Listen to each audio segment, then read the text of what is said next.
Happy Friday, our television family. How you doing out there? It's the 10th day of January, 2020. I'm Dan Koontz, and we're ready for the weekend.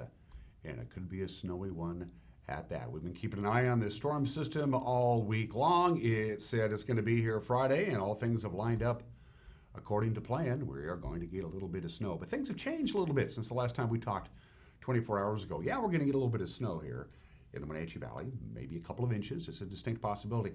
But now they're thinking we may actually get more snow come Sunday rather than today. The system is kind of going up and around us, so Cascade's going to get a lot of snow. The upper part of the north central Washington area are going to get a lot of snow. The Methow Valley, the Omak, Okanagan area, even Chelan's going to get more snow than Wenatchee. And the Spokane area going to get more snow. But for us here, thanks to the lee of the Cascades and the shadow, we're still going to get some snow, but maybe not as much as they were thinking just a couple of days ago. We still have a winter weather advisory. It went into effect at 4 o'clock this morning. It goes until 4 o'clock this afternoon, with the heaviest snow expected right around 2, 3, 4 o'clock this afternoon. So it could be a dicey afternoon commute. Complete weather forecast details are coming up. The mountain passes are just going to get hammered with a lot of snow. And after all this is said and done, with some snow today, but if a break on Saturday, a little bit of more snow on Sunday, and then comes some bitterly cold Arctic air coming down from our friends in Canada, and we're going to get real cold. Forecast details are coming up. It's an important one indeed. My guest in the back half of the hour, the administrator of the Washington State Apple Blossom Festival, Darcy Christopherson. She dropped by and paid me a visit yesterday. We pre-recorded that conversation there for today. Of course, we now have a top 10 royalty finalists as they work their way towards the big night, Saturday, February 8th. The Cashmere Valley Bank Royalty Selection Pageant. We'll talk to Darcy about that. Also, we'll have your past report. Get ready for some bad travel conditions in the Cascades. News, sports, lots of sports to get to, including, of course, the Washington State Cougars are looking for a new football coach after 8 years. Mike Leach is moving on. We'll have results from high school preview. This weekend's high school events. We got 3 basketball games we're televising tonight at the Town Toyota Center. We'll talk about that. Plus, we have weekend events with Megan McPherson. We got the Obscure Holiday. We got Today in History. We got some celebrity birthdays. And Mike McNaughty has an opinion. You might want to chime in and check it out. So it's a busy Friday. Let's get to it. 3 minutes after the hour. Let's take you around the valley with our Valley View cameras, courtesy of Localtel's Sky-Fi high-speed wireless setup. I just peeked outside about 15 minutes ago, right before we went on the air. Not currently snowing in the Wenatchee Valley. Again, it's on the way. And again, not as much snow as maybe they were thinking even yesterday at this time. You can see the clouds are hanging around. It's 28 degrees and overcast. By the way, yesterday's high, 39 degrees. So 9 days into the new year, 9 consecutive days of afternoon highs above normal. That's going to change in a big way. Sun won't be up until 7:46 this morning. The sun will go down at 4:30 tonight. That buys us 8 hours and 44 minutes of daylight. Camera 2, where are we off to, Megan? I don't know. She gets to decide. She says we're going to pay a visit to, and I should know this because we've used this before, but without a real geographical something to look at, I can't quite figure it out. So Megan, help me out. Oh, that's Hose Landing. So that's Aniat we're looking at, or most of the lights of Aniat. Anyway, Hose Landing on the Douglas County side of the river, looking over the Columbia River towards Aniat. The gateway to recreation, which beats their old motto, which was Aniat, stop here and go to the bathroom on your way to Chelan. Gateway to recreation is much better. Good morning, Aniat. It's good to see you. Camera number 3. We are off to, I'm going to say it's either Rude Canyon or McNeil. It's Rude Canyon. There you go. Again, it's too dark. Not a lot to see out there on this early Friday morning, as we are now into the dead of winter. I am not looking forward to the temperatures next week. I don't mind the snow. I don't much care for the cold a great deal. I don't know anybody who does. Camera number 4. We're off to, whoa, holy moly, Valley High. Yay, well, as you can tell, it's snowing up on Blewett Pass as we speak, and that's not even close to actual Blewett Pass. It's on the way to Blewett Pass. By the way, across the board, it's just going to be nasty. Right now on Blewett, I'll let you know it's a traction tire advisory, but they have traction tires required on I-90 and on Stevens, and it's snowing hard. And it's going to snow hard all weekend long up the Cascades. Look at it come down up at Valley High on your way up to Blewett Pass. Good work this morning from Megan on the cameras. So there you go. It is 6 minutes after the hour. We got a lot of weather to get to. You know, here some people just talk about the weather. Here at the NCW Life Channel, we really talk about the weather. Let's show you the slides from the National Weather Service. All of these came down the line just a couple of hours ago. We grabbed them for you. So here we go. First of all, the timeline for today's winter weather. Again, moderate snow for most of the Wenatchee Valley and the surrounding areas of north central Washington. Heavier snow in other locations, not so much here, but the afternoon commute is when the snow is going to be coming down the hardest here in the Wenatchee Valley and in the north central Washington area. Again, Saturday, we're probably not going to get any snow. Maybe a little bit early Saturday morning, and we could even see a raindrop or two. And then Sunday, we have the potential for another winter storm, bringing us maybe even more snow Sunday, certainly Sunday morning, that we are going to see this afternoon, and then it gets really cold. So that's your timeline starting today. Your 24-hour snow forecast looks something like this, about what they saw yesterday. Again, they backed off a little bit on the snow totals, and you can see most of the snow is going to be coming down in the Cascades, in the upper part of our area, Winthrop, Omak. You're going to get more snow. Plain's going to get more snow than the Wenatchee Valley. And in the Spokane area, 6 to 8 inches of snow in the forecast for this weather event, which is starting later on this morning and going through the rest of the day. That's your 24-hour snow forecast. Now, possible snow accumulations for Sunday. They're kind of hedging their bets. I would look at the one at the lower third, the most likely snowfall for Sunday. 1 to 2 inches here for the Wenatchee Valley. But it could be nothing at all, as you can see, or it could be more.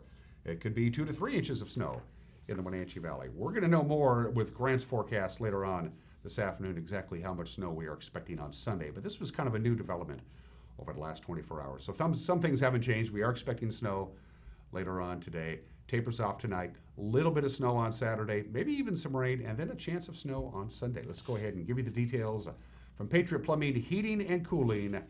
They give your home a hug, the National Weather Service says. Here's what we're looking at. Again, we are under a winter weather advisory, which is actually not bad because almost everybody else has a winter weather warning going on. Not so much for us. So 1 inch, 2 inches, at the most 3 inches, probably not going to happen. Snow level is going to hover right around 1,300 feet. We'll top off at 35. Again, we are going to get some snow.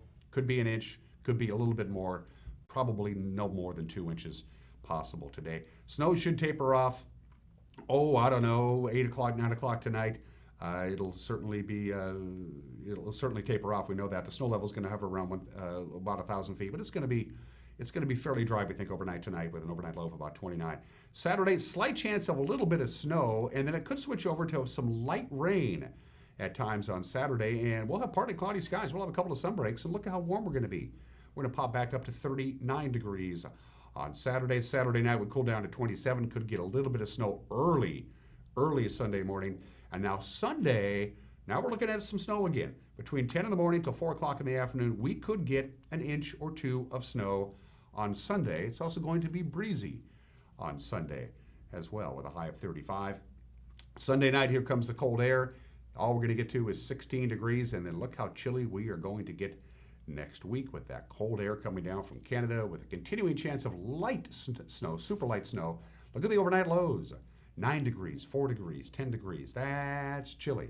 So again, to recap, we are going to get some snow today. It could be an inch, maybe 2 at the outside. Tapers off tonight. Rain-snow mix at times on Saturday is a possibility, and then another chance of snow comes Sunday morning, and then we get really, really cold. That's for the north central Washington area. Again, if you're heading to the Methow Valley or east of us to the Spokane area and the Idaho Panhandle, you're going to get a lot of snow. Speaking of a lot of snow, the mountain passes. Here you go, folks. Oh, man, this is not going to be very fun. Live shot of I-90 right now. Traction tires are required. It's snowing. You got snow on the roadway. It's going to snow all day. Let's do a live shot of Stevens Pass. Traction tires required on US 2. It's snowing. Compact snow and ice on the roadway, and it's going to snow all day. Blewett Pass, as I already mentioned, it's a traction tire advisory on Blewett Pass. And yeah, it's snowing. As you can see, there's snow, and there's slush, and there's compact ice on the roadway. The forecast for the mountain passes is just nuts. There's a winter storm warning. It's going on now. It goes all the way through 10 o'clock on Saturday, right about the 2,000 foot level and above. It's going to come down in buckets. Here's your snow accumulations for the weekend. For the mountain passes, 10 to 14 inches today. Tonight, 6 to 10 inches. Saturday, 5 to 9 inches. Saturday night, 3 to 7 inches. Sunday, 5 to 9 inches. Sunday night, 3 to 5 inches. Monday, 2 to 4 inches of snow. By the time it's all over on Monday afternoon for the mountain passes, starting today, going through Monday, anywhere from 34 to 58 inches of new snow is going to come down in the mountain passes. You were warned. It is 11 minutes after the hour. We are going to take a break, and when we come back, we'll have your Friday morning news. You're watching Wake Up Wenatchee Valley, and we're broadcasting live this morning from Studio 5 in downtown Wenatchee on the NCW Life channel.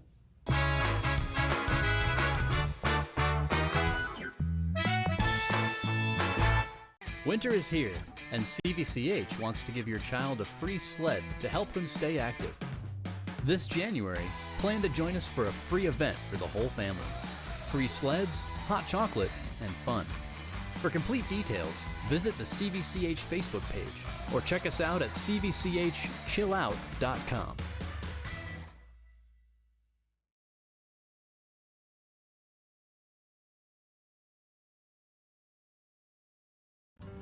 Hi, my name is Jim Heinlein, owner and agent at Springwater Insurance Group, formerly known as Senior Insurance Services. There's so much new this year, in fact we brought in a new consultant, Harley, to help us with all our Medicare changes. So if you have questions about how Plan F's going away or what drug plan should I use this year, give us a call at Springwater Insurance Group and Harley and I will solve those problems for you. 888-2600.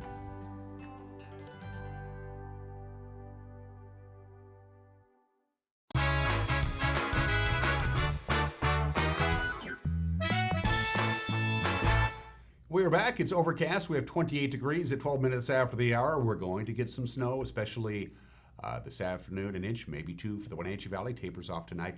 A little bit of a rain-snow mix with some sun breaks on Saturday, and then another chance of an inch, maybe 2 inches of snow on Sunday, and then we get real cold next week. Here's what's making the headlines. The Wenatchee School Board will be back up to 5 members next week after 2 new members were chosen by the 3 sitting members at last night's meeting. Maria Iniguez and Julie Norton were chosen to replace the 2 board members who left in recent weeks. Iniguez is the executive assistant to Wenatchee Valley College President Jim Richardson. Julie Norton is an attorney with Ogden Murphy Wallace. The 2 were chosen after the board interviewed 7 finalists. That was narrowed down from a list of 14 applicants. Iniguez and Norton will be sworn in this Tuesday before the regular board meeting. Well, a Chelan man who had sexual contact with a minor child received a 17-month prison term. On Wednesday, 40-year-old Vicente Torres Ayala pleaded guilty to second-degree assault and third-degree child molestation last month, almost 4 years after the crimes began in the spring of 2016. Superior Court Judge Leslie Allen ordered Torres to spend 17 months in prison plus 3 years of community supervision after his release. She also barred him from contact with the minor victim until the year 2030. Well, an East Wenatchee man allegedly fired a shot through the floor of his friend's apartment. This happened early on Monday. Police say Colin Robert Simon, he's 24 years old, he pulled a 9mm pistol from his friend's waistband in the 400 block of 6th Street Northeast, worked the action, aimed at the kitchen floor, and fired a shot. No one was injured. Prosecutors charged Simon on Wednesday with unlawful discharge of a firearm. They also say Simon is a convicted felon and was not allowed to possess a gun. Well, Chelan County PUD commissioners decided this week that customers who are fearful of the district's new advanced meters will still be required to pay a monthly fee even if they don't want them. NCW Life's Cal Fitzsimmons filed this report. The Chelan County PUD has been working for years to move its customers to advanced digital meters that can be read remotely. The PUD says the meters are more accurate than their analog counterparts and also can help customers monitor their energy consumption. However, there remains a small group of people who want nothing to do with the meters. They say they present safety and health risks. That led PUD commissioners this week to establish fees that customers must pay if they want to opt out of the new meters. After initially considering a $50 a month fee, in addition to a one-time opt-out fee, commissioners decided on a $25 a month fee with no opt-out penalty. 4 PUD customers spoke at this week's meeting to again raise concerns about the safety of the new meters and the proposed fees. Opponents have made claims ranging from the meters start fires to saying they cause cancer. The American Cancer Society says the meters give off low-energy radiation, which is classified as possibly carcinogenic to humans. But because low-energy radiation is present in so many other forms, like cell phones and Wi-Fi, it is almost impossible to make a direct link between advanced meters and cancer. Still, opponents at the PUD meeting wanted neither the meters nor the fees to opt out of having them. They even asked the PUD to let them read their own meters to avoid the cost of having PUD meter readers for only a handful of customers. Bridget Sutab of Chelan said charging a fee punishes customers who have legitimate concerns with the new meters. It really does feel like punishment. It really feels like you're trying to discourage us from being these people that make your work harder or the work of your staff. You know, but we are people who have a right, and I believe very strongly, you may not, if you had read all the information that we sent you, you might, that this is going to come and bite us in the butt as far as healthcare costs go. Oh my God, you know. California, I mean, any place that has had them longer, the cancer rates are through the roof. I have heard of one university that now took them down from their vicinity because there were people, you know, so many people got sick. Young folks got cancer, you know. So, you know, I like comfort like the next person. I like convenience like the next person. But this technology, the comfort and the convenience, is really, I don't know who drives all of that. And I know it's not the average person because we are fine with our service. I love our POD. I love the rates that we pay. I like the service that we have gotten and the job that you have done. Up until when everybody forces you to go in this direction and you're not doing your due diligence to make sure that it is safe. PUD General Manager Steve Wright said the utility district took the concerns of residents seriously and did its own due diligence on ensuring the safety of its advanced metering infrastructure, or AMI. We did hold a more than 6-month public process. We held public comment meetings throughout the county. We reviewed the material that was provided. I think every letter or comment that came in, I know I read. I'm pretty sure every board member read, and many of our staff read all of them as well. We reviewed the record with respect to fire risk. We reviewed the record with respect to health risk. We looked to independent organizations to address the health concerns, including the World Health Organization. We spent a substantial amount of time listening to what customers had to say and presented all of that information to the board prior to their decision last year with respect to proceeding with AMI. Ann Congdon was the only commissioner to vote against the fee, saying concerns raised about the health risks of the new meters should be taken seriously, and there are, quote, compelling arguments on both sides, unquote. But the majority of the commissioners said there is real costs associated with allowing people to keep their old meters, and it isn't fair for most of its customers to subsidize the concerns of a small group of people. This is Cal Fitzsimmons reporting for NCW Life. Thank you, Cal, for that report. We appreciate it. For the second year in a row, Washington State Attorney General Bob Ferguson plans to speak at the Wenatchee Women's March. It's coming up a week from tomorrow, Saturday the 18th. The march focuses not just on gender issues, but climate justice, immigrants' rights, and reproductive freedom. It starts with a 10 a.m. rally at the New America Performing Arts Center, followed by a march through downtown.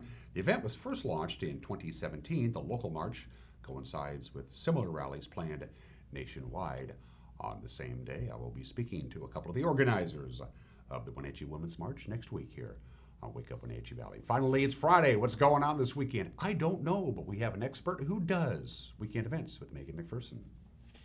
Here's a look at what's on tap this weekend around the Wenatchee Valley. Exit Laughing by Paul Elliott and directed by Mike Magnotti is being performed now through Saturday at 7:30 p.m. at the Riverside Playhouse. When the biggest highlight of your life for the past 30 years has been your weekly card night out with the girls, what do you do when one of your foursome inconveniently dies? If you're Connie, Leona, and Millie, you do the most daring thing you've ever done. You borrow the ashes from the funeral home for one last card game and the wildest, most exciting night of their lives. Get your tickets at NewAmericaPac.org.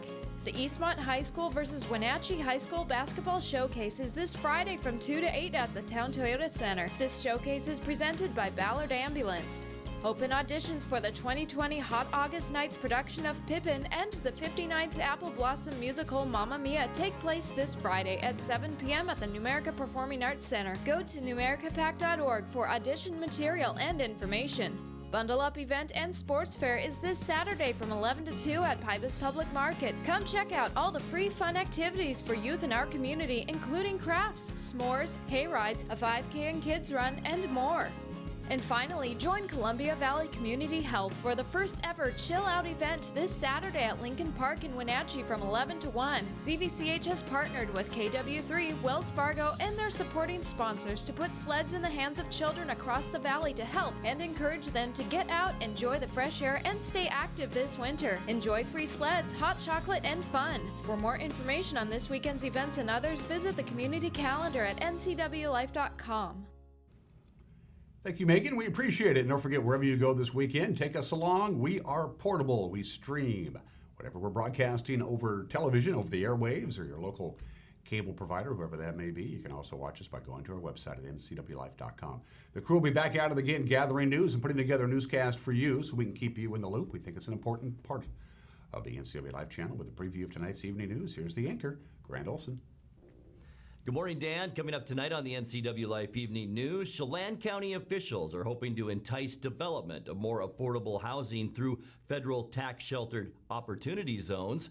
I'll let you know how much snow we can expect out of this current storm system and how cold we're going to get next week. And Eric Granstrom will be in with a preview of the Seahawks-Packers playoff game this weekend. That and all the day's news coming up tonight at 5, 6, and 10 on the NCW Life Evening News. We hope to see you then. Dan? Thanks, Grant. We appreciate it. Yeah, 5, 6, and 10 o'clock on television. Again, you can watch it on demand whenever you want by going to our website at ncwlife.com. We'll have the news up and running for you to watch on your smart device or your phone or your tablet, whatever it is, over the World Wide Web, which is catching on.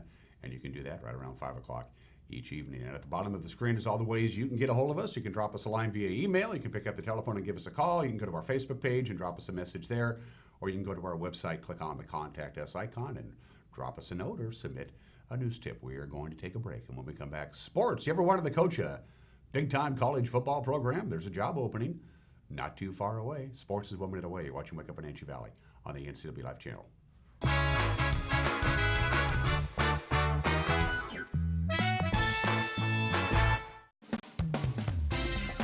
Collins Fashions is so thankful for our beautiful valley and our wonderful customers. We are blessed to serve you and provide you with quality, easy care fashions that are perfect for your lifestyle. We are grateful with wonderful partnerships with companies like Brighton Jewelry and Handbags, Tommy Bahama for men and women, Joseph Ribkoff, Tribal, to name a few. Fabulous boots and shoes from Soft and Fly London. Collins Fashions looks forward to bringing you the best in the market to your downtown Wenatchee. Did you hear the news? The 108 is reopened after the flood. Hey, this is Evan from the 108 in downtown Wenatchee. I want to invite you down to the Walkabout Grill and the 108 and let you experience our twist on your favorite cocktails in a cozy environment that's great for celebrations, that one-on-one rendezvous, or just getting together with some friends. The 108 has quickly become a downtown favorite with happy hour from 4 to 6 every day. Grab your favorite people and come say hi. The 108 Lounge, downtown Wenatchee.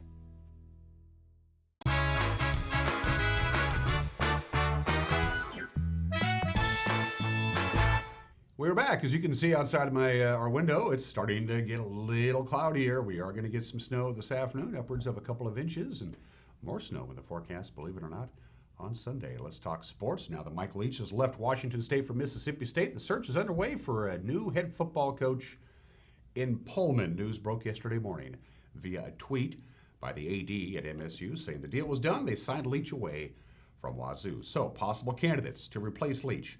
Former defensive coordinator Alex Grinch, who was the defensive coordinator at Oklahoma. Also, Boise State's head coach Brian Harsland has been mentioned. Central Michigan coach Jim McElwain, he's got some Northwest connections as well. And USC offensive coordinator Graham Harrell, the AD at Wazoo. Paul Chun is the task of replacing the man who was the third winningest football coach in Cougar history. All right, to the Les Schwab Prep Scoreboard from Thursday. It was a busy day in bowling. Wenatchee swept 2 games, and both Bakers From Sunnyside, they topped the Grizzlies 1,974 to 1,477. Kylie Hankins led the way again. She rolled a 210 and a 184. Alicia Ferguson rolled a 181. Mackenzie Murrow, bowled a 180, and Jaden Thompson a 176. The Panthers improved to 8-2 on the season with the win. The Wenatchee Panthers hosted Eastmont in boys swimming at their pool yesterday, and no real problems at all. Wenatchee came on top 136 to 46 at the Wenatchee High School pool. Coming up tomorrow, provided they can make the trip, Eastmont, Moses Lake, and Wenatchee will take part in the Kentridge Invitational swim meet that begins at 9 a.m. I don't think they're going to be able to make the trip over the pass. Let's go to the Les Schwab prep scoreboard from wrestling. Last night to the mats we go. Sunnyside, who's very good. They beat Eastmont 61-18. Moses Lake, no trouble with Davis, as you see there. Othello beats Ephrata. And in girls wrestling last night at Eastmont High School, Sunnyside came out on top, 72-6. Here, wrestling schedule for the weekend. Ephrata will be in Post Falls, Idaho. It's the River City Duels.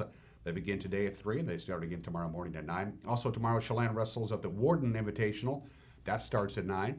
At 9:45, Kashmir will be wrestling at the Sky Valley Invitational in Sultan. The Brewster, Eastmont, and Quincy boys will join 12 other teams at the Cascade Invite beginning at 10 a.m. And the Ephrata, Quincy, Moses Lake, Wenatchee girls teams are going to be at the Kelso Invite beginning today at 3:30. Again, all of this is transportation related with heavy snow expected in the mountain passes all weekend long. Girls basketball last night. We got some scores for you. Brewster mauled Manson. Pateros topped Antioch. Waterville Mansfield continue their winning ways with an easy victory over Bridgeport. That's the girls. On the boys' side, courtesy of Les Schwab, Brewster, 95 points. Wow. Nicely done, Brewster boys over Manson. Pateros topped Antioch, and in double overtime, Bridgeport edging Waterville Mansfield. Let's talk about the schedule. We'll start out with girls basketball. It begins tonight at 5:45. Moses Lake travels to Ike. Ephrata hosts Othello. Toppenish is at Quincy. Omak hosts Kashmir, and Highland plays at Cascade at 6 o'clock in girls basketball. Chelan is at Okanagan. 6:30 at the Town Toyota Center. It's Eastmont and Wenatchee in the basketball showcase. By the way, we're going to have all 3 games for the Town Toyota Center tonight on the NCW Live channel. We'll begin broadcasting at 6:30 with the Unified game. The girls game, the broadcast will begin at 7:30, and the boys game about 8:45. Grant Olson and Eric Granstrom will be there with the call on the NCW Live channel. At the rest of the boys basketball schedule for tonight, take a look. You got Othello at Ephrata, Toppenish at Quincy, Kashmir is in Omak, Okanagan hosts Chelan, Highland at Cascade, Moses Lake is at Ike, and the boys game between Wenatchee and Eastmont at the Town Toyota Center tips off at about 8:15 tonight. That's all today. Tomorrow in girls basketball, yep, it's a full slate. Let's take a look. Kashmir, they're going to host Medical Lake at 3. Prosser's at Ephrata. Quincy travels to Sela. You got West Valley and Moses Lake, Eastmont and Davis. Wenatchee will host Eisenhower in girls basketball. We'll have that game live right here with Grant Olson. Then at 6, you got Warden at Chelan, Manson hosts Omak, and Lake Roosevelt plays at Waterville Mansfield. The schedule tomorrow in boys basketball. Boys basketball. There you see. Take a look at all the games that are going on. I want to mention that we will have the Eisenhower Wenatchee game live for the Wenatchee High School Gymnasium. A game with Grant Olson on the call at 7:30 tomorrow night. Hey, David is off the balcony at the Town Toyota Center. Take a look. Celebrate good times. Come on. We did it, Wild fans. That's 500 tickets sold. 4 days up here on the balcony. We reached our goal of 500 for the bunker and the Thomas A. Biddle Foundation. First off, I want to stop and thank the players. They tweeted out, and Oberlin's tweet got seen by some great fans, and they decided to call and push us over the top, and they're donating those tickets to the vets. So we have lots of tickets to donate, and we are ready to celebrate. Getting the camera off me here, folks. David started camping out at 11 a.m. on Monday morning out on the balcony. Of course, he was raising money for the bunker and the Thomas A. Biddle Foundation to help veterans. His goal was to sell 500 tickets, and he did it, and he gets off the roof right before the snow comes. By the way, all of the tickets were for Military Appreciation Night, which will be coming up on the 18th. Speaking of the Wenatchee Wild, they are on the road.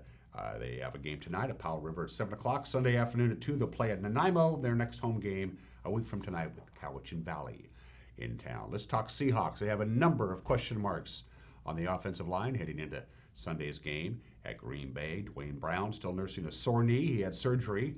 Mike Upati still recovering from a neck stinger. George Fant didn't practice yesterday. He's got a pulled groin. All 3 players were put on the questionable list yesterday. Then again, are we all? That's the left side of the offensive line. So they're going to have their hands full because the Packers have Zadarius Smith, who comes in with 13.5 sacks this season. As far as the weather is concerned, they're going to get some snow at Lambeau Field tomorrow night. They're expecting 6 to 8 inches of snow. That's tomorrow night. Sunday's forecast for the actual game, sunshine and 23 degrees. Let's look at the playoff schedule one more time. 67 degrees and sunshine tomorrow afternoon at Santa Clara. That's San Francisco hosting Minnesota at 1:35. Then the Titans and the Ravens at 5:15 in Baltimore. Supposed to be raining in Baltimore with temperatures in the 60s. A winter storm warning in Kansas City tonight, but things are supposed to be okay in the mid-30s for Sunday's 1:05 kickoff between the Chiefs and the Texans. And, of course, you got Seattle and Green Bay wrapping up the weekend at Lambeau Field. And those are just some of the games that people are playing on this Friday, the 10th day of January at the bottom of the hour. I had 4 obscure holidays to choose from. Today is National Bittersweet Chocolate Day. I'm not a big fan of that. Today is Save the Eagles Day. I'm all for that. Today is National Cut Your Energy Costs Day, but you should do that every day. So I'm going to go with National Oysters Rockefeller Day. Doesn't that look good? Have you ever had oysters Rockefeller? They are so good. It's celebrated every January 10th. It was invented by Jules Alcator at a restaurant called Al Tony's in New Orleans, Louisiana, all the way back in 1889. It was a regular dish that they served, but they ran out of escargot. They ran out of snails, and so Jules substituted oysters because they had bunches of oysters. He took the oysters on a half shell, as you see there. You put a green sauce. The green sauce is the secret ingredient. Then you coat it in breadcrumbs, and then you bake it or you broil it. The original recipe for the original green sauce that goes on top remains a secret. I think it has spinach in it, and they called it Oysters Rockefeller because it is extremely, extremely rich. And John D. Rockefeller, at the time it was invented, was the richest man in America.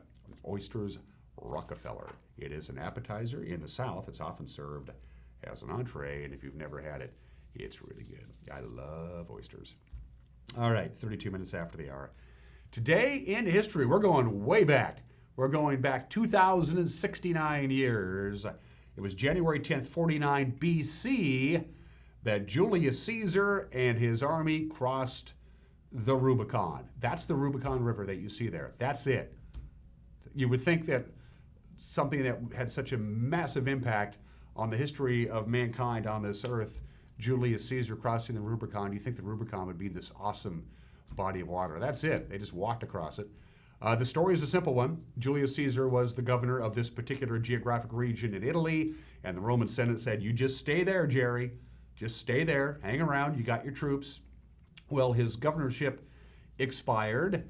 They said, all right, come back to Rome, Julius. Your army stays. The army stays there. We're going to send another governor up there to that neck of the woods, and you come back to Rome. And Julius Caesar said, nah, I got bigger things planned. And he and his loyal army crossed the Rubicon, which, of course, is now an idiom, which means passing the point of no return. And Julius Caesar began his rise to power on the state in 2069. That's it. That's the Rubicon.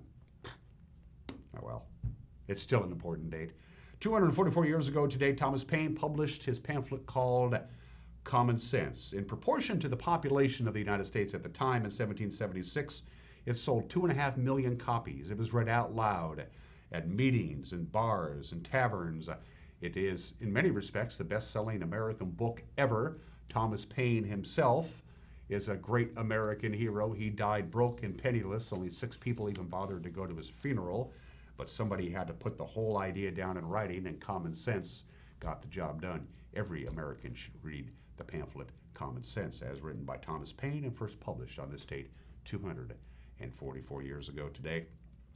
The great Texas oil gusher at Spinal Top in Beaumont, Texas, blew its lid on this date 119 years ago. They figured there was oil there.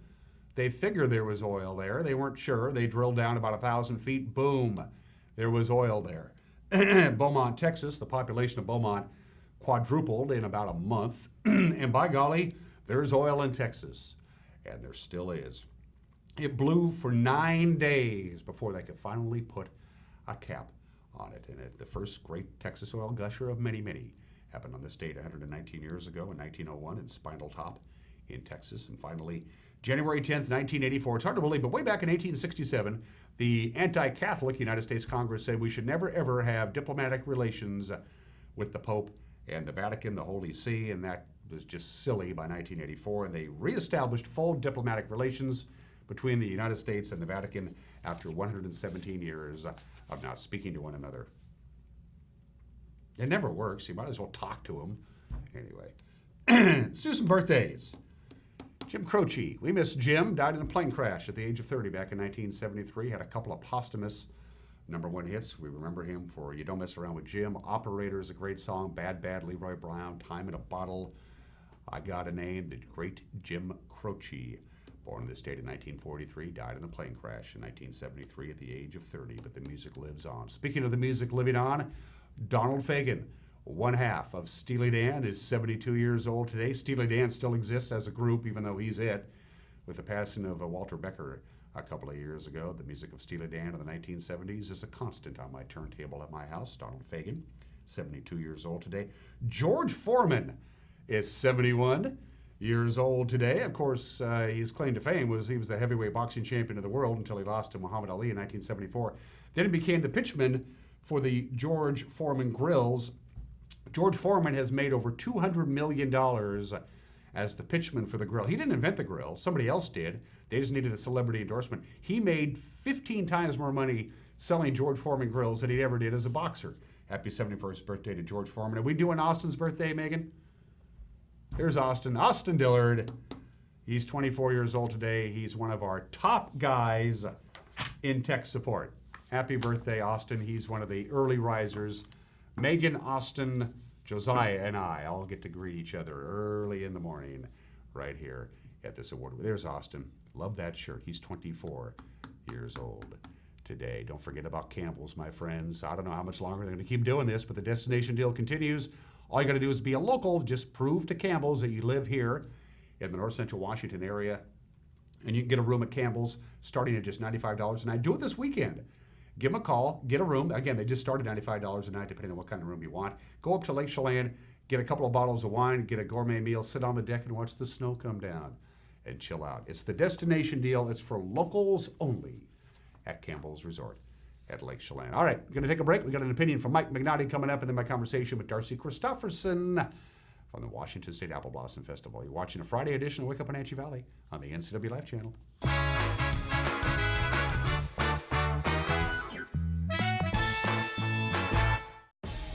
Hi, Justin here, owner of Club Crow Bar and Grill in Cashmere. Club Crow is your place for famous blues, brews, and barbecue. We are your one-stop bar and grill, serving breakfast, lunch, and dinner 7 days a week. Looking for a fun night out? Join us at Club Crow Saturday nights. We have live bands to rock the night away. Club Crow is bringing comedy to Cashmere. Check out our Facebook page for upcoming dates. Live jam session first Sunday of every month. Club Crow Bar and Grill in Cashmere, the coolest place in town. You don't have to be a member to enjoy the view and dine in style at Highlander Bar and Grill in East Wenatchee. Highlander Grill offers breakfast, lunch, and dinner with dine-in or takeout options. Highlander Grill's friendly staff is here to serve you 7 days a week this winter. Contact Shalane, Highlander Grill's site coordinator, to schedule your corporate event or special occasion. Transform your windows with a variety of colors and styles like the Allure Transitional Window Covering by Lafayette Interior Fashions. Hi, this is Darren with Mini Blinds and More. We can install the latest and greatest in technology to open and close your blinds with only a touch of a button. From the largest windows in your home to room darkening shades for the bedroom. From stylish shades for your entertainment room to custom blinds for those hard-to-fit places. We have a solution for all of your window covering needs. We offer a variety of window coverings from Lafayette Interior Fashions. Call us today. We are Mini Blinds and More, your local blind store.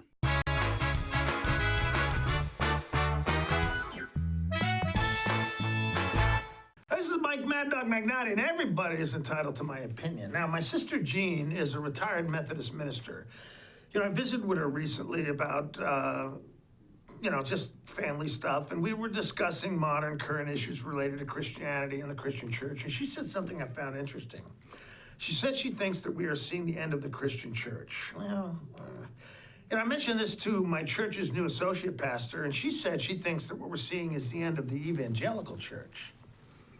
I think this view has merit in view of the evangelical tendencies to combine their faith with patriotism, which is dangerous, the evangelical condemnation of certain sectors of our population, and the way evangelicals seem to be really eager to declare that those they don't like are going to hell, as if they had the authority to do that.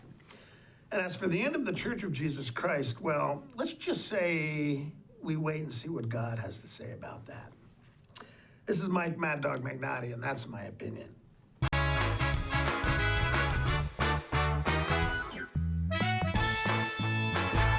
Are you like many who are lacking in their retirement plan but are skeptical to talk to an advisor? Are you concerned about where you should put your money or who to trust? At Solomon Financial, we are more about the people we serve than policies or products. We are a fee-based fiduciary with the mission of giving you the peace of mind so you can live the retirement of your dreams. If you have any of these questions or concerns, we'd welcome you to come see us.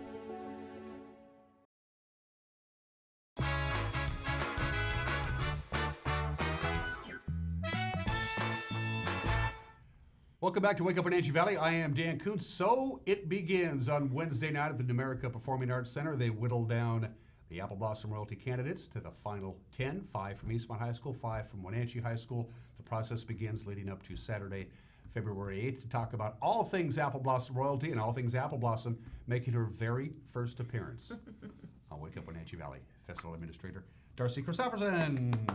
Hey, listen to the crowd. They love you. They love you. Before we get to Wednesday night and the final 10 announcement, I haven't seen you since.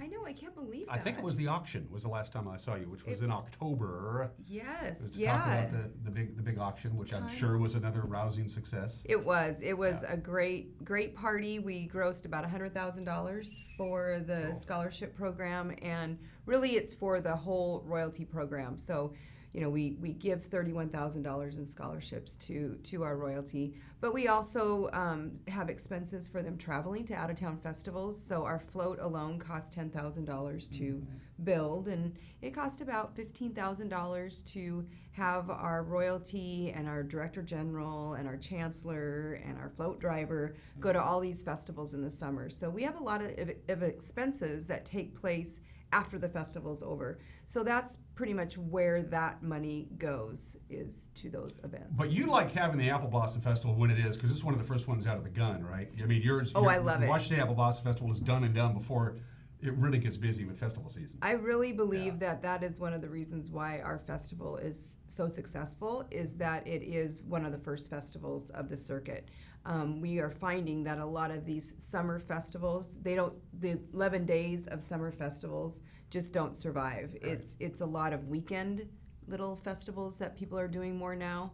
So to have an 11-day festival, I think we're pretty much the only one, except for Seafair, of course, and theirs is a month long, and Olympia possibly, but they're not 11 days. Mm-hmm. So ours is perfect because it's in the spring, and then we're done. We don't have to worry about it. I don't know how the other ones do it, you know, to get all pumped up. And well, and also one of the reasons that it works so well is volunteers. Yes. I mean, no volunteers, no festival. It's as simple as that.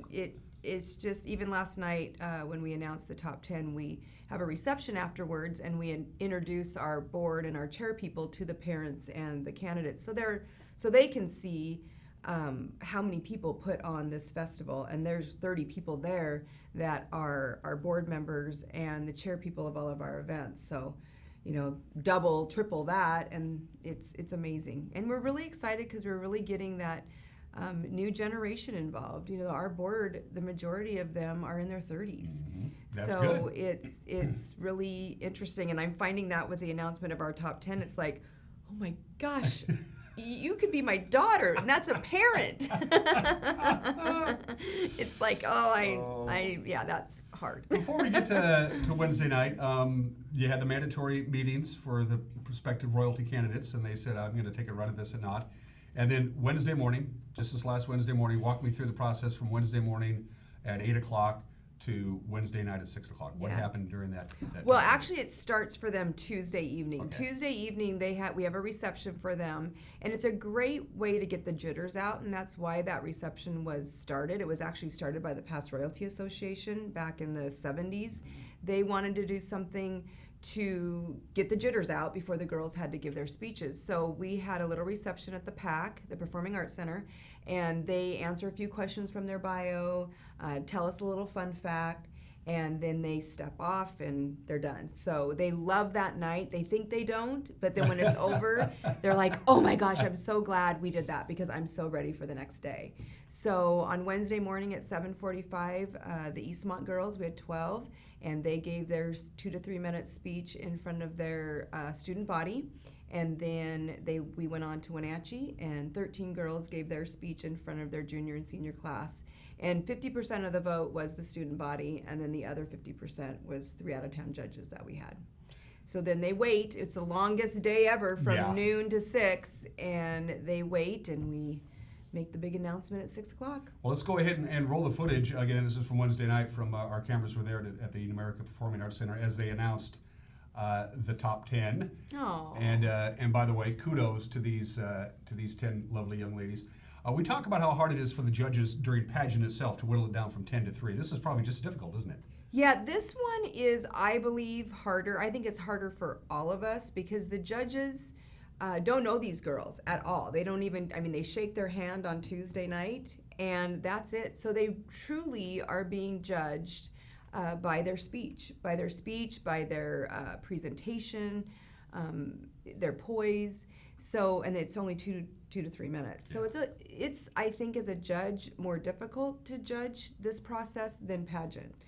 But for the kids, they were grown up with these girls. Sure. So, and which is important that they play a role in that. And it is important, and they take it very serious. That's one of my favorite things is, to hear from the judges afterwards.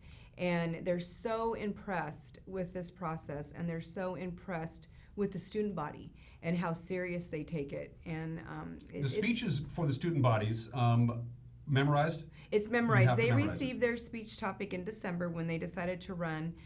They drew their number, and then they was given the speech topic, who or what inspires you most. So they had a whole month to prepare for that speech. Okay. And then they had rehearsals at their high schools. Deb Worth is the advisor from Eastmont, and Molly Butler's the advisor from Wenatchee. And they're really the ones that work with the girls. We, as far as the festival, we kind of take a step back at this process. And it really is the advisors at the 2 high schools that work with them. And they just did an amazing job this year with these girls, definitely. So now what happens between now and, well, I know what happens, you know what happens, but for the uninitiated between now and Saturday, February 8th, everything, is it made by the way the calendar lines up? Is everything more constricted this year? Is it a quicker timeline? Nope, it's always the same. Okay. It's always the same. You basically have 3 weeks of coaching and training, and then we have the week of rehearsals for pageants. So what we call this is training. I call it Royalty 101. And we're not only getting them ready or prepared for pageant, we're getting them prepared to be royalty. Because once you're crowned that night, it's here. You wake up, you have a crown on your head, and you have to get to work. So that's what we do. And as far as training, we have makeup. Sephora is working with the girls' makeup on Saturday. Then this year we have 3 hair salons that have taken on their pageant hair. So we have Tousled and Real Beauty and I can't remember the other one. So they know who they are. Yeah, they know who they are. Sorry, I just went blank. It's a new one, and I just went blank. But anyway, they will be taking on the girls' hair. So it's a new way of doing it, and I'm real excited about it. So each girl will have 2 girls will have 1 stylist. So it'll be really fun for them. So I'm real excited about that. So they'll do that. And then they start their media training, eating training, speech lessons, etiquette, all that interview stuff. Outfits. What will be great for interview outfits, gown, presentation. Just anything and everything to get them ready to be royalty. And then the rehearsal itself is, and we watched it in years past. Obviously, we televised the pageant, and we will again this year. It's intense. It's fun for a lot of the girls. But they at that point during that week that they realize that they're actually putting on a show to entertain the audience. Yes, it's a pageant. Mm-hmm. Yes, they're going to crown a royal court. But there's an entertainment factor that's involved, and they have to understand that. Yeah, absolutely. The Wenatchee Central Lions Club, once again, is directing pageant. They've been doing it for over 50 years. And what's really neat this year is the Apple Blossom musical is Mamma Mia, and that is the theme of pageant. So the girls are so excited. to be a part, because they got their speech topic last night. So they're excited that it's a Mamma Mia theme. So we'll be doing that a lot.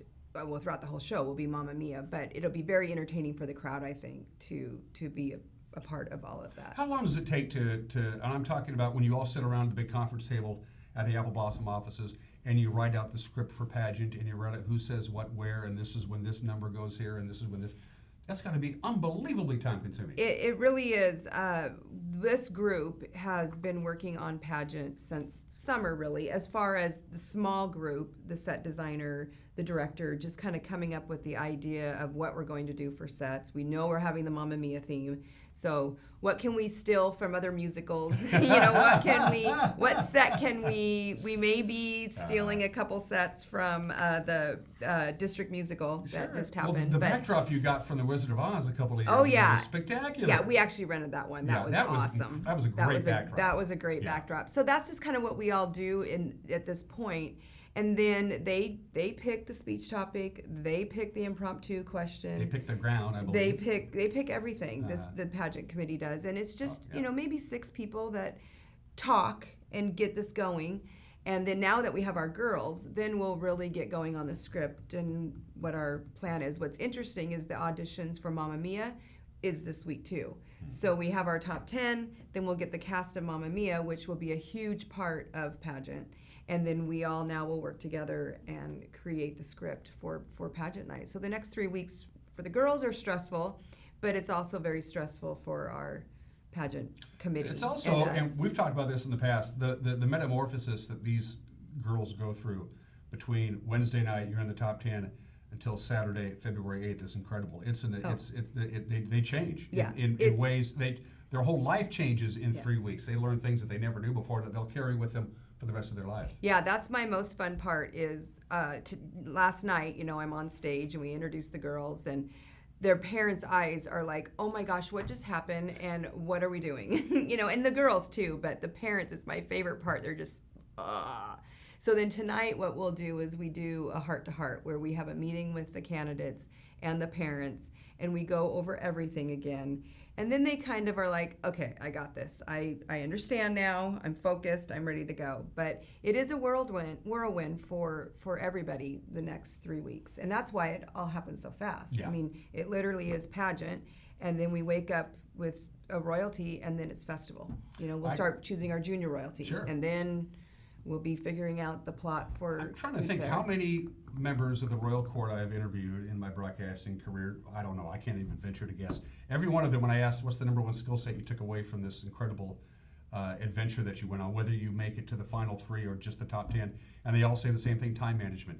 You learn how to prioritize things, when to do what you need to do, and when to relax, all that stuff. Time management is critical. Time management is huge, and I, say to the girls that this is kind of your first step to be a grown-up, or your first step to go to college, and they all say to me all the time when they come home from college Christmas break, they're like, I so am glad I went through this process. Whether you were not in the top 10 and you are a top 10 member or a royalty member, you just take a little piece of what you learned and it really does help you. And these 25 girls were the sweetest girls. I said that last night where they were all helping each other. They didn't know each other and they were critiquing each other and so supportive. It was one of my favorite groups of girls to work with. Again, I didn't totally work with them, but the 3 times that I was around them, they just were the sweetest things. So that's really fun to watch. And as a parent, it's like, oh,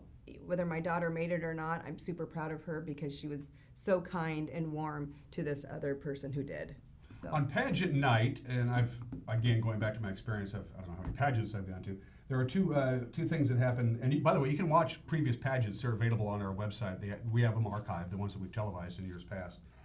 2 very emotional highlights. One of them, of course, is the crowning of the Royal Court, the 2 princesses and the Queen. And the other one is the Lehman Johnson Award-winning presentation, which is always such a great moment. You now pre-record your introduction to the Lehman Johnson Award winner because you have a tendency to start crying on stage when you did it Oh, live. I pre-record everything now. Yeah, it just makes That happened sense. to me last night. You know, Yeah. when I talked about the 25 girls and I started saying words about them, I'm like, Mm-hmm. okay, I got to quit saying my words because I'm going to lose it. So I do. I get emotional. I just get so proud. I mean,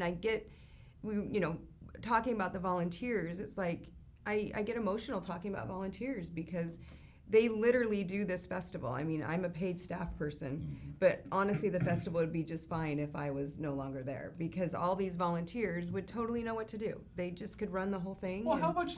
You've been at this for a gazillion years, Darcy, and you're still in your early 40s. How much longer are you going to do this? I ask you this every year, and every year, as soon as Apple Blossom's over, you go, I don't know if I can do this another year, and then you're back again. I know. I think it's because I've been in the job for so long that people ask that question. I mean, a lot of people aren't in their jobs for 26 years nowadays, you know. So I'm only 40. So I will be around for a while. Okay. I'm not going anywhere. Who's the Lehman Johnson Award winner this year? I can't tell you. I know. that. I actually get lucky because I helped Darcy record the audio for that, and so I get to know in advance. But so what I is secrecy on think that? you will be very happy with who the Lehman Johnson. Good. You are every year, but this one's kind of a duh thing. Okay. I can't wait. I For can't wait sure. to touch base with you on that and help you out in any way And you I will can. be. I will be, as usual. Yes. Let's wrap up where we began. Tickets go on sale Martin Luther King Jr. Day, Monday. It's actually the 13th. The 13th. Okay, yes, I'm sorry. So it'll be this Monday. Okay. I know sometimes it is on Martin Luther King Day, but this year it's on January 13th at 9 a.m. So you can go online and purchase them, but at 9 a.m. is when they will open up to go on sale. Or you can swing by the festival office and see us at 2 South Chelan Street and buy them then. But the majority of the people do that, buy them online now. Yeah. You know, in the old days, we used to have a line going all the way down Washington Street in our old building, and people were waiting at 6 in the morning to get their pageant tickets. So now they just get to, do it on the computer at 9 a.m. and they're done. So it looks great on television. We're very proud to televise the pageant as we've done every year.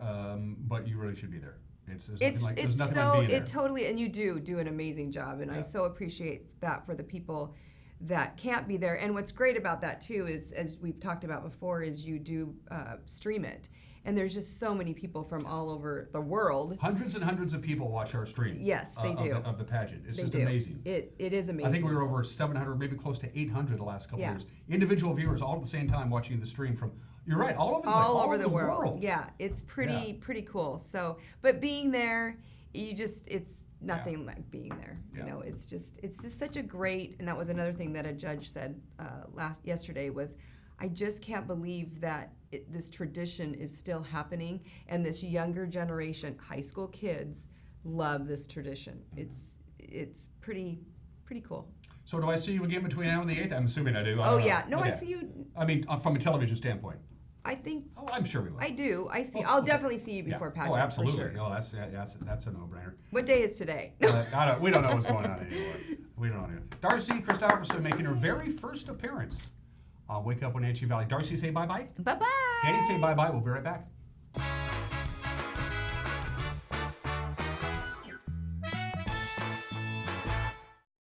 We're here because of the children, because the children need to be protected. Their needs aren't being met. They didn't ask for any of this stuff. It's not their choices that got them here. The more adults that a child has that love them, the better off they are. Children need a whole community to raise them. And if we can do any little thing, it makes a big difference in the child's life.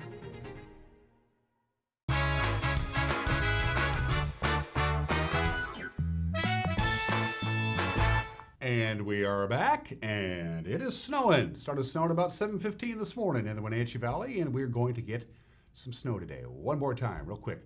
The forecast from the National Weather Service. We have a winter weather advisory. It goes into effect until 4 o'clock this afternoon. Heaviest snow is expected in the afternoon hours, just in time for the afternoon commute, wouldn't you know it? So there you go. We're going to get some snow, a couple of inches possible today. Tapers off tonight. A little bit of rain-snow mix on Saturday. We warm up to 39, and then another chance of snow. Again, maybe another couple of inches is possible on Sunday. That's a new development from the last time we talked. And then we start cooling down. A bunch of cold air going to come down from Canada, and it's going to hang around for most of next week. So we are expecting, again, snow off and on for most of the day today. Could get 2, maybe even 3 inches by the time we're all done with this. Maybe even 4 inches by the time we're done with this on Sunday. Lots and lots of snow in the passes. That's it. Have a great weekend. Be safe out there. We'll see you Monday. Take care. Bye-bye.